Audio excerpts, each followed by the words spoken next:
Good morning students. இப்போ நம்ம புதுசாக ஒரு மைக்ரோசாஃப்ட் ஆஃபீஸில் ஒரு புது ப்ராஜெக்ட் பார்க்க போகிறோம். இது என்னென்னா மைக்ரோசாஃப்ட் எக்ஸல். நம்ம இது எதுக்கெலாம் யூஸ் ஆகுதுன்னா ஈஸியாக கால்குலேஷன் பண்ணலாம். அதாவது ஒரு ஸ்டூடெண்ட்னுடைய மார்க் ஷீட்டை வந்து நம்ம என்ன பண்ணலாம், ஈஸியாக கால்குலேட் பண்ணலாம். யார் ஃபஸ்ட்டு செகண்ட் தேர்டு, அது மாதிரி எத்தனை நாள் பையன் காலேஜுக்கு வந்துருக்காங்க அப்படின்னு கிரியேட் பண்ணலாம். இது எப்படி பண்ணணும்னா நம்ம அதே தான் நம்ம மைக்ரோசாஃப்ட் வேர்டில் பண்ணலாம். ஸோ அதே மாதிரி போய்ட்டு மைக்ரோசாஃப்ட் ஆஃபீஸில் 2007 மைக்ரோசாஃப்ட் ஓகேங்களா. கிளிக் பண்ணோடனே இப்படி ஒரு ஃபைல் ஓப்பன் ஆகிடும். ஓப்பன் ஆனோடனே என்ன பண்ணணும்னா ஃபஸ்ட்டு இது பேர் செல்லுன்னு சொல்லுவாங்க.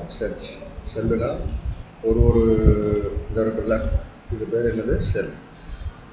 இது வந்து ரோ ஓகேங்களா, இது வந்து காலம் ஓகேங்களா. இப்போ ஒரு கிளாஸில் வந்து 5 பையன் இருக்கான், இப்போ 8 பையன் இருக்கான்னு வச்சுக்கோங்களேன். 8 பையனுடைய மார்க் ஷீட் ரிசல்ட் ரெடி பண்ணணும். இப்போ இது வரைக்கும் நம்ம டைப் பண்ணிட்டோம் ஓகேங்களா. சரி, இங்கே வந்து பார்த்திங்கன்னா பையனுடைய டோட்டல் போடுறதுக்கு என்ன பண்ணியிருக்கோன்னா இப்போ பாருங்கள். இப்போ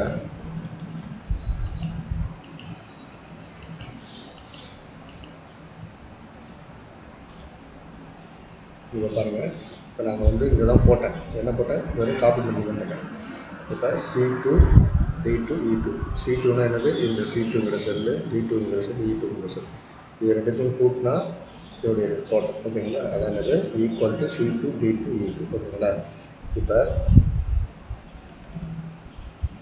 இப்போ பாருங்கள், இதை நான் இந்த லெஃப்ட் கார்னரில் இந்த ஒரு கட்டமாக இருக்கா, இது மட்டும் அப்படி கிளிக் பண்ணிவிட்டு அப்படியே இழுத்தோம்னா எல்லாத்துக்குமே டோட்டல் போட்டுரும் ஓகேங்களா. அது அந்த செல்லுக்கு ஏற்ற மாதிரி அது என்ன பண்ணணும்னா அந்த ஃபார்முலாவை சேஞ்ச் பண்ணணும். இது ஈஸியாக இருக்குல்ல. இது வந்து நம்ம 8 பேருக்கு போடுறோம். இதே வந்து ஒரு கிளாஸில் 100 பையன் 200 பையன் இருக்காங்கன்னா எல்லாத்துக்கும் அந்த ஒரு பையன் மட்டும் கூட அப்படியே இழுத்து விட்டோம்னா எல்லாத்துக்கும் ரிசல்ட் பண்ணும். சரி, இப்போ இது போட்டாச்சு.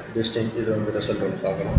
என்னென்னா இதோட கண்டிஷன் இருக்குது பாருங்கள், நான் போட்டுருக்கேன் பாருங்கள். இந்த கண்டிஷன்ஸ் அதாவது என்னென்னா இஃப் அண்ட் C2னா இந்த C2 இல்லை, அதாவது இதனுடைய 40க்கு கம்மியாக இருக்கிறவங்க அப்படின்னு பார்த்தீங்கன்னா என்னென்னா 40க்கு, அதாவது 40 அதுவும் 40க்கு மேலே இருக்கிறவங்களும் F2 70.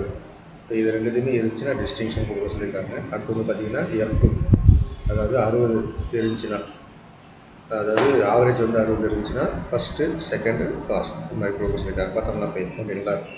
இப்போ இவங்களுடைய மார்க்ஸை நீங்கள் எடுத்து பார்த்தீங்கன்னாலுமே தெரியும். இப்போ நம்ம இது நான் போட்டிருக்கிறது இந்த ஒரு சப்ஜெக்ட்டுக்கு தான் போட்டிருக்கேன்.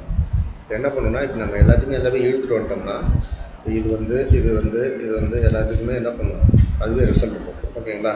இந்த கண்டிஷன் அதாவது புக்கில் உங்களுக்கு இருக்கும், இந்த கண்டிஷன் அப்படியே பார்த்து டைப் பண்ணிங்கன்னா இந்த ரிசல்ட் வரும் ஓகேங்களா.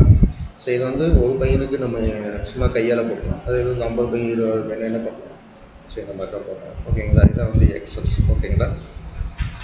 Okay, thank you.